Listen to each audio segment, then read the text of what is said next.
श्रीगुरुभ्यो नमः। गुरुब्रह्मा गुरुर्विष्णु गुरुर्देवो महेश्वरः गुरुः साक्षात् परब्रह्म तस्मै श्रीगुरवे नमः। गुरवे सर्वलोकानां भिषजे भवरोगिणां निधये सर्वविद्यानां श्रीदक्षिणामूर्तये नमः। वक्रतुण्डमहाकाय सूर्यकोटिसमप्रभः निर्विघ्नं कुरु मे देव सर्वकार्ये सर्वदा। शुक्लाम्बरधरं विष्णुं श्रीवर्णं चतुर्भुजं प्रसन्नवदनं ध्यायेत् सर्वविघ्नोपशान्तये व्यासं विष्णुरवतारं शक्ते पौत्रमकल्मषं पराशरात्मजं वन्दे जगदादं तपोनिधिं। व्यासाय विष्णुरूपाय व्यासरूपाय विष्णवे नमो वै ब्रह्मणदे वासिष्ठाय नमो नमः। नारायणं नमस्कृत्य नरं चैव नरोत्तमं देवीं सरस्वतीं व्यासं ततो जयमुदीरये.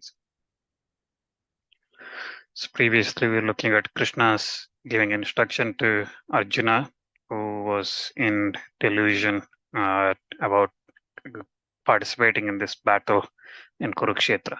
So we'll continue that discussion. So Krishna continues and he says that, again explaining about the instructions he has given so far on the karma, how to perform karma. One should perform the actions without any desires, without any attachments. He says that previously I given this uh, details, this instruction to previously to Vivasvat Surya, and then he told that to Manu, and Manu has told this to Ikshvaku, and then it has come to many other kings and many other people like that. So after a long time, this instruction, this message has been lost in this world, and that's why. So you are my devotee, and I'm going to tell you this. So Arjuna then asks, "Your birth is uh, is recent, but Vivasvat was born. Surya was born even well before you. How can you tell him if you are saying that you told him all these things?" And then Bhagavan then says that many births have passed for me, and same thing has happened to you as well. I know all those births, but you don't know. Uh, Even though I am unborn, I'm never born. So, but there is no deterioration for me. I'm the Lord of all the creatures. Still, I rely on take birth. I take in this birth here as a Prakriti in this nature. I take birth. Power of my Maya. I take birth, and then so why he takes birth? Krishna says that he takes whenever there is dharma, loss of dharma and rise of adharma, that time he creates himself. So, and for the protection of that dharma and destruction of the evildoers, and for the stability of the dharma, he takes birth again and again. And also he says that those who know my divine birth and work such as those people, they are not born again. On the other hand, they come to me. So many who have been freed from attachment, fear, anger, and all those things, who are full of me, who rely on me, who depend on me, who count on me, those they come to me and they are part of me. And those in this world who desire action, uh, for the success or worship of gods and things like that, those in the those men in this world, they get success resulting from those actions. But those on the other hand, I created the four varnas, Brahmana, Kshatriya, Vaishya, Shudra, with distinct qualities and duties. Even though I created all this, I am still unattached to all of them. I'm not author of creator of anything. I'm not creator. I am not the agent of doer of all those things. I am the undecaying. I'm never actions do not touch me because I'm free from actions.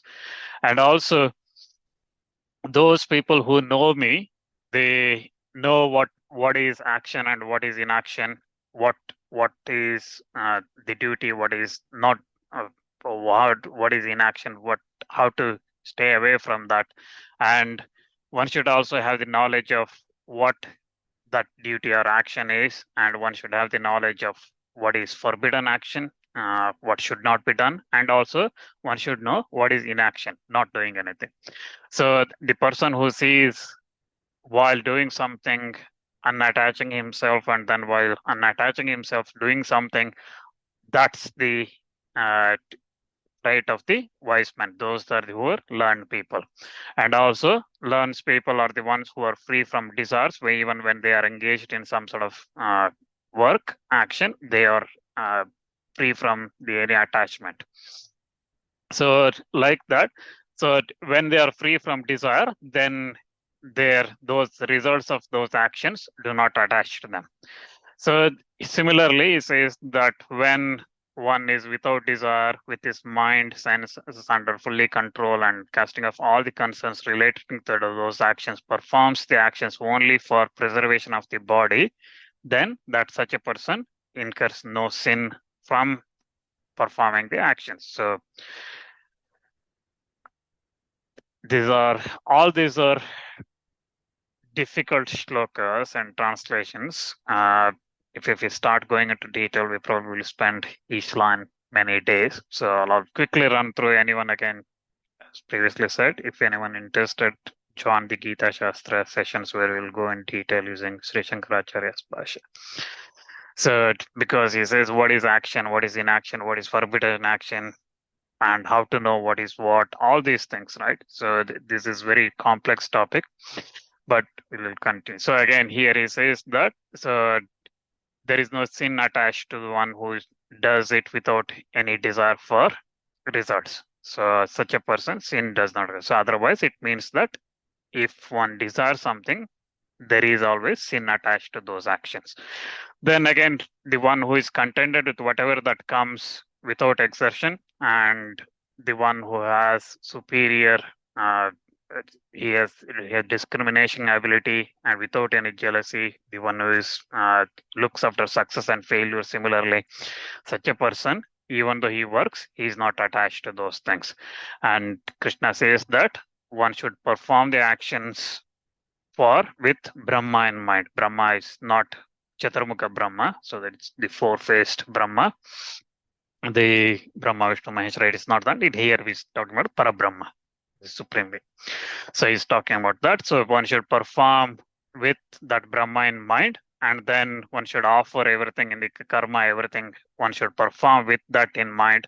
And such a person, when holding whether his vital airs, prana, the wind in his body, he's holding that prana, apana, whether upward moving or downward moving air in his body, his wind, he holding that, restricting all that, he thinks about he does his sacrifices, his meditations, his knowledge, study of the knowledge, and all those things, rigid vows and everything. He does that with Brahman in mind. And then even all these things, those who are conversant with these kind of sacrifices, or sacrifices here again is any of this. It could be meditation or study, or it could be sacrifice of knowledge, that is giving up and then doing rigid vows and all those things. Those things, when all those things result in removal of all the sins, that then such a person who eats whatever remains after completing his sacrifice, whatever the leftover, that person attains Brahma. So he also says that this is something in this world for him who does not so even this is the applicable for everybody.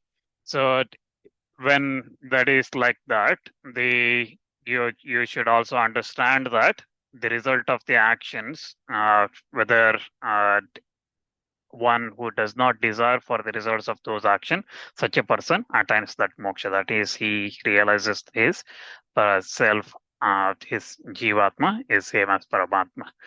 And also Krishna says that those who have this knowledge, which and discrimination power and strength in them, and who to performs the actions only as a duty and not with expecting any results from it, such a persons, those who have the knowledge, they can see the truth. That is, they can see that Paramatma, they can have that they will have that realization. And is the such a knowledge, there is nothing equal to such a knowledge.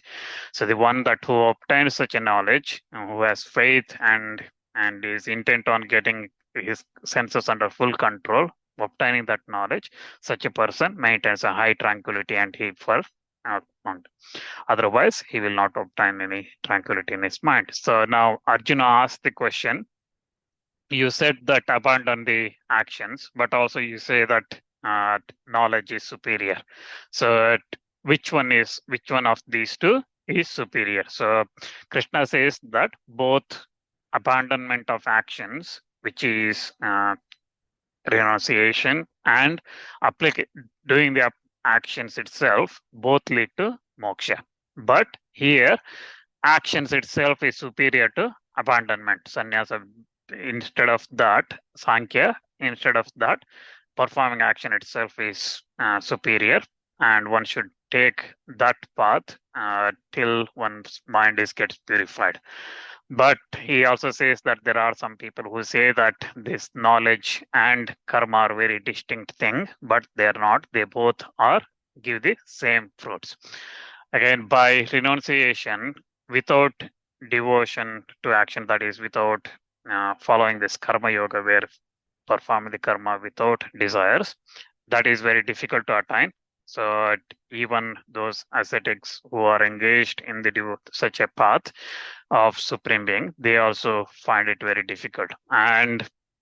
But the one who renounces all the attachment, engages in those actions while performing anything, whether it is when he's doing nothing, or when he's seeing, hearing, touching, smelling, or anything like that, or even sleeping, breathing, talking, anything like that, at that time he thinks about Paramatma. But one who is renouncing all the attachment and performing, engages in those actions, resigning everything to Brahma, Paramatma, such a person, it is not attached by any of the sins attached to those by performing those actions.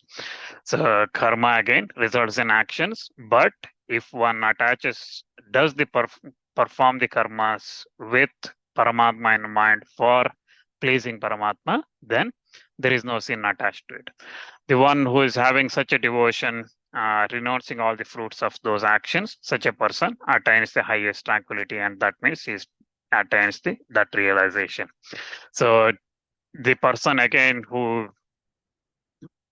Krishna again continues explaining the same thing, the importance of such a nishkama karma. So without any desires, performing such a action, engaging in the duties, and then through that, with steady mind, uh, looking up to Brahma, thinking about Brahma, and such a person obtains what is agreeable, and that is, and he also, such a person is not distracted by if something success or failure comes. His mind is not attached to external objects of senses, and such a person obtains happiness in contemplating on Brahma. And such a person enjoys the happiness that is imperishable and that's everlasting. Such a person, again, we looked at these kind of things previously in Udyoga Parva, for example, Sanat Sujata Parva, right? So Sanat Sujata explaining there is no death for such a person who has realized these kind of things. So again, those who have followed Mahabharata from the beginning, everything that you see in this Krishna explaining here has already been told many, many, many times in Mahabharata up to now. What this section of Mahabharata, which is known as Bhagavad Gita, does is condenses everything, summarizes everything in about 700 shlokas as Vyasas given to us. Right? So that discussion between Krishna and Arjuna condenses everything that has been told up to now and going to be told later in Mahabharata as well. The same thing has been told many times. So Krishna is summarizing or condensing and giving that in a simple form for us. But if you have struggled to understand previously, this also becomes very difficult to understand. So that's the challenge. So Krishna is again repeats the same thing, that one should engage in that nishkama karma without any desire, without anger, and whose mind under full control, who has that knowledge of that Parabrahma, that absorption into that Parabrahma exists. Such a person, for them, this kind of happiness, that happiness exists in this world and the world after. And regardless of uh, the fruits of the action, the one again who performs the actions which should be performed, and he is such a person is a renouncer, such a person is a sannyasi.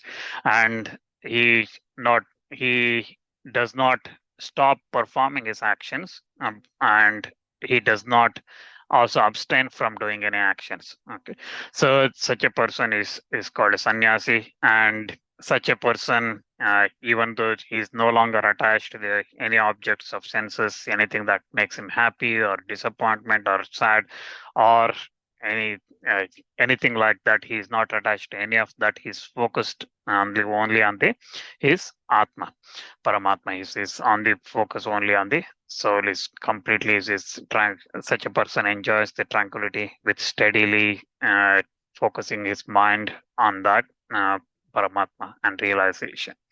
And he is such a person is said to be devoted, whose mind is satisfied with the knowledge and experience and has no affection, and who has subjugated all the senses. And for him everything is same, whether it's a rock or a gold, it's the same.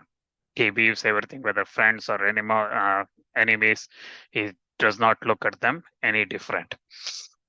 And such a person again, Krishna continues explaining the importance of controlling the mind and senses. And when that uh, such a devotion and such a steadfastness comes in, then one attains this realization. So when one sitting, again he talks about meditation, for example, sitting in a place which is not too high or not too low, and sitting straight, and then sitting on a piece of deer skin or a dharba kusha grass or a silken cloth, sitting on that, and then focusing on the tip of the nose, and then completely thinking about Brahma, then such a person is in deep meditation and focusing constantly, consistent, maintaining that focus on that.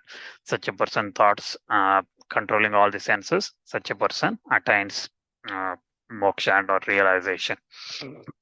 So then also he says that such a person who has realized this Paramatma Brahmastu, that has attained that knowledge, such a person, he sees in all the places, everywhere, he sees Brahma. And he sees whether it is anything that one comes across, he sees Brahma in that everything. And also he sees Brahma in himself. So in his own self, he sees Brahma. So now Arjuna, listening to this, says that you are talking a lot about controlling one's senses and focusing and all these kind of things, but it is very difficult to control the mind, right? So even we think about doing something, whether a puja or a meditation or whatever, when we sit 2 minutes maximum, 5 minutes sometimes, okay, the mind focus, and then gradually it drifts away to something else, right? You hear a sound, or you come and smell something, or something happens, and then mind is somewhere else. Within few minutes, you're still doing the work, the mind is somewhere. Arjuna asked the same question. You say that this is important, how can one control the mind? So then Krishna says that uh, the it is with practice one can do this, and it comes only through practice. So one has to practice and practice, so then only it will happen. So it is my belief that one whose mind is not restrained, devotion is very difficult for that person. That's why one should restrain the mind, and such a person is capable of acquisition of these things. Then Arjuna asks, Krishna asks again, it is very difficult, but then again, what happens to those who have not earned success through this path? What happens? Because they have given up all these things. leading to this Brahma's attainment realization, but they may not achieve there. What happens? Then Krishna says that whatever that one spends time in performing this karma yoga, such a person, those things never lost. So because if one has performed even a little bit of uh, work, action with Brahman in mind, that merits of that carries to the next one, and such a person takes birth in either in a prosperous family or born in a family with devotees, having a lot of intelligence in that family, lot of knowledge in that family, and those persons again in their next birth they will have opportunities to continue their this journey of learning and uh, in the journey of realizing that Brahma. So what Krishna says here is, in short, is even if you're not successful, we are not successful in this karma yoga in this life, whatever one does in this life, it will continue next life. Okay, so it is not something that's washed away and you have to start from all over again. So let's say it's like a climbing 10 steps, you have to reach there. If you have done 2 steps this time in this life, next time you start from there. And then from there, whether you go up or down in the next life is up to in that birth, whatever one does. Okay, so the actions that's performed through this karma yoga is not lost. Now Bhagavan starts explaining who that Paramatma is, who is he. So Krishna explains himself, who is he, and that Paramatma's form, and he explains that there is not many people who know me, but I'll tell you more about this. Those who take refuge in me, they will come to know. Not many people uh, try to know me, and even those who try to know me, there is not many who actually realize me. So Krishna again uh, says here that uh, when uh, this earth, water, fire, air, space, mind, all these things, and buddhi, the understanding and consciousness, so these 8 together, they form the prakriti, nature, and then if I am different from this nature and I'm higher than this nature, and but all this is I am their source. So I am the source of evolution and dissolution, everything, but I am not involved in it. I'm not doer of any of those things. And he explains that he is the taste in the water, he is the splendor of moon and Surya, and he's the Omkara in the Vedas, and he's the sound in the space, he's the manliness in men. So Krishna he explains the different forms he is in this nature, what we see, and he says that his entire universe is deluded by the 3 entities consisting of 3 gunas, sattva, rajas, tamas.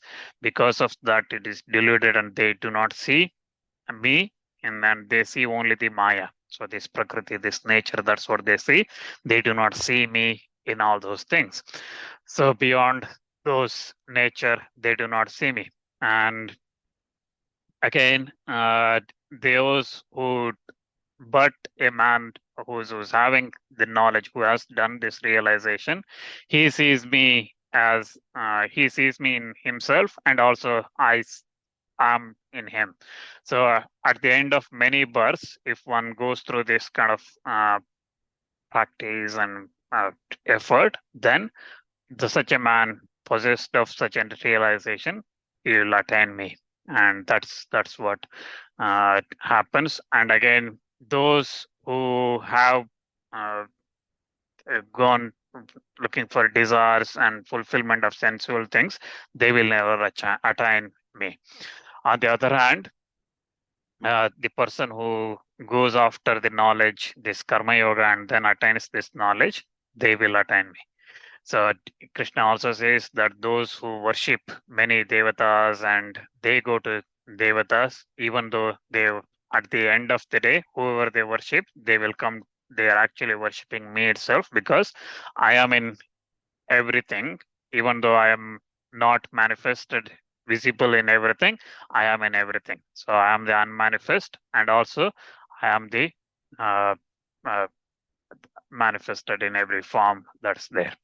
So again, uh, he again repeats that those people who are uh, not making an effort and deluded by this nature, this prakriti, and all the things they see or hear or touch or whatever through their senses, those people, they do not realize me. They will not realize me. But one under controlling his senses and focus on that Brahma, that person, they will realize me.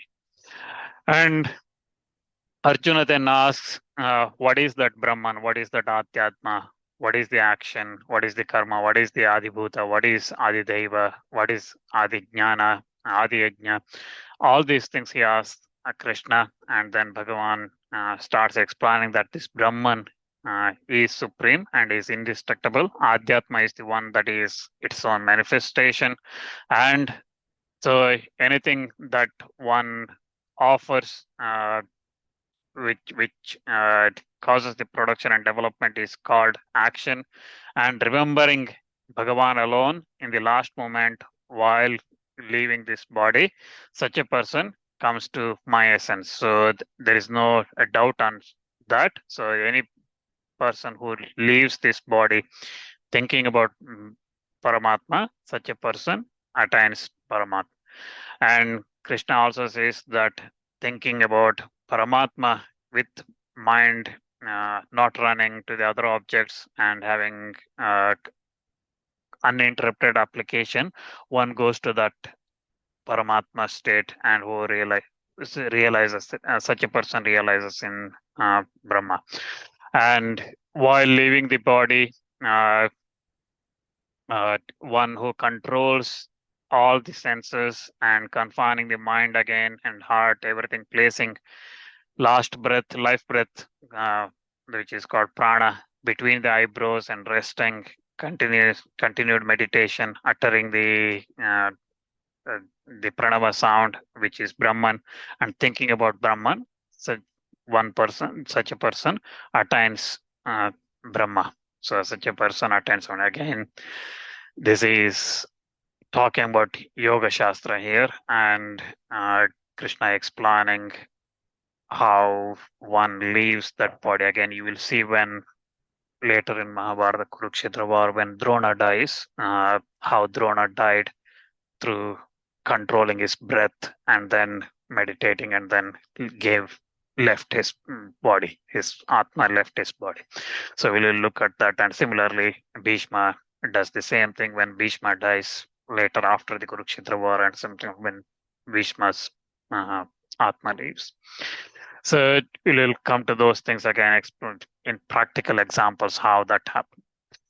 And Krishna again says that there are two paths to attaining that Paramatma. The one is again leaving this body in fire, light, and Shukla Paksha, and in the lighted fortnight in Uttarayana, and then such a person who leaves the body in these conditions, they attain, they do not come back, they do not have rebirth. But on the other hand, those who uh, die, leave this body in darkness, in night, in Krishna Paksha, and in Dakshinayana, uh, such a person, they attain, they return to the birth. Uh, Again, those are the two paths that's there. Again, the explanation of this is slightly different of what literal meaning this means. So because there are a lot of people that die in Uttarayana, Shukla Paksha, in during daytime and things like that. So that doesn't mean that they attain Brahma. Okay, so the explanation for this slokas is quite lengthy. So we will look at that separately in the Gita Shastra. So, but in short, it means, yeah, there are two different paths. And again, Krishna says that he is the origin of all, and when uh, Brahma himself came out, he started creating, and at that time, this all the creatures and everything started coming through, and then creation started.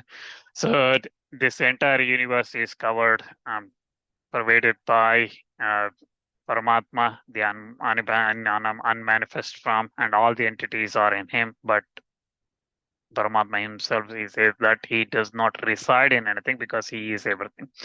And also, all the entities attain him at the end of the kalpa. When everything is destroyed, at that time, all those entities return to him. So the without knowing the supreme nature of this Paramatma, even the devatas themselves and ignorant people, all those people, they engage in a lot of actions and things like that. Assuming this human body, they do that. But those who are having the divine nature with minds directed, nothing else but this Atma and Paramatma, they will attain that and final jnana, final knowledge.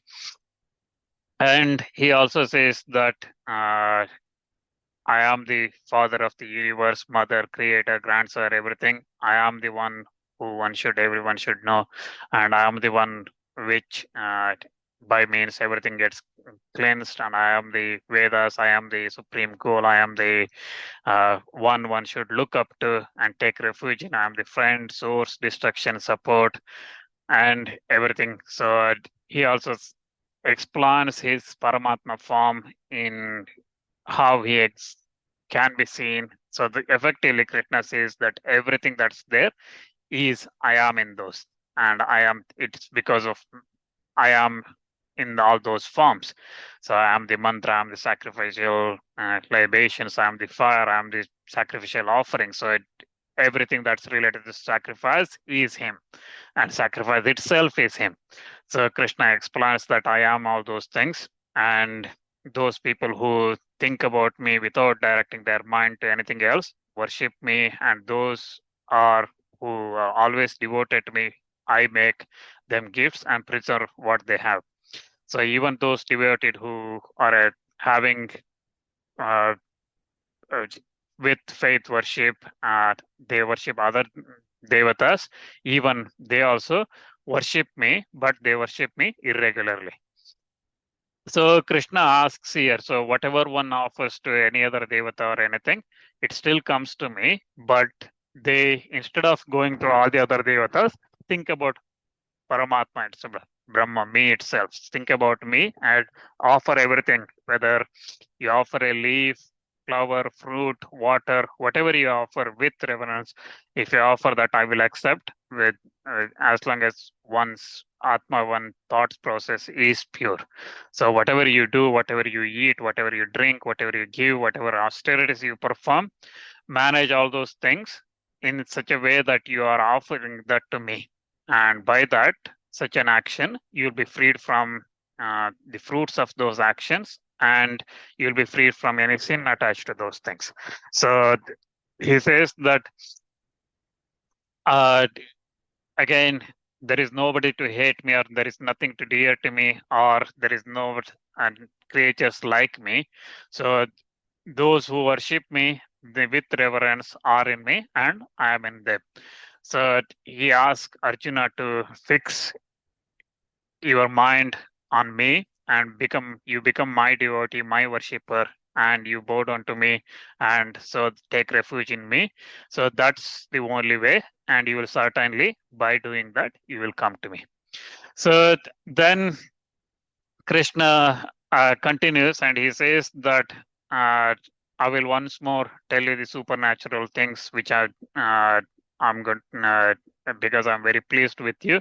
Even devatas do not know my origin, nor the great rishis. So I'm going to tell you this. And intelligence, knowledge, absence of delusion, forgiveness, truth, self-restraint, tranquility, pleasure, pain, birth, death, fear, and also security, abstention from harm, evenness, mind, contentment, austerities, gift, fame, infamy. All these attributes come from me. And there are 7 rishis, 4 maharshis, and manus. All those, they taking my nature were born from my mind, and the world comes from them. So they created from them, and the one who knows this creation and this mystic power of mine, they become possessed of answering devotion. So he also says that I am the origin of all the things, like he said here, seven rishis, maharshis, from them all these things, all the creatures came, and he is the origin of those seven rishis or maharshis and Brahma himself, right? So he explains that everything comes to me. So I'm the one who gives the knowledge. So Arjuna then asks, you are the supreme Brahma, you are the supreme one, holiest of everything, divine beings. So you are the first unborn of everything. Rishis, Narada, Sita, Devala, Vyasa, all these rishis talk highly of you and they explain about you. But I want to hear your own manifestation. Tell me all those things about you. And then in manifestation, how do you see, how do you manifest in this nature, in this Prakriti? So then when he asks, Krishna starts explaining, saying that my divine nature uh, is it's very difficult to explain. It is such a huge thing. I cannot explain the everything, but I will call out the key things, forms I am in, how I manifest. So he says that I am the Vishnu among Adityas, I am the Surya among all the shining bodies, I am the Marichi among Marutas, Chandra among all the nakshatras, the constellations, and Samveda among Vedas, and Indra among Devatas. I'm the mind among the senses and intelligent among the beings. I'm Shankara among the Rudras, Kubera among the Yakshas and Rakshasas, Pavaka, Arjuna, among Vasus, Himalaya, Meru among mountains, and then Brahaspati among priests, Skanda among the commander forces, Ocean among the water, Bhrigu among the rishis, and then I'm the in pranava sound among the words, sacrifices among them, japa sacrifice among Himavant among the immovable things. So like this, Krishna explains all the things, or not all the things, some of the key things he is manifested as. Say, for example, Prahlad among the Daityas, his time among the counts, and is the lion among the beasts, and things like that. He explains how he is manifested in this nature we see. Okay, so we see the mountains or rivers or like that, how we can see Paramatma, how he is manifested, how he is visualized in these things. And he explains more and more, and then he also says that I am Vasudeva among the Vishnus, Dhananjaya among Pandus, and Vyasa among the ascetics, and then Shukra among the rishis. So he explains that, and then he says there is nothing mobile or immobile thing that can exist without me. So there is no end to my divine perfections, and whatever I told is only a small part of what I know. So knowing all these details, uh, uh, or focus on me, and that's in supporting this entire universe is with only a portion of myself. It's a portion of me is in whatever you see in this entire universe. So Krishna explains that, and then Arjuna, then next thing he asks for, he says that I want to see that form. So your supreme form, that unmanifested form, I want to see that. So we look at that part of the uh, explanations and discussion between Krishna and Arjuna next time when we gather, because that's going to take some time, and we'll look at that next time.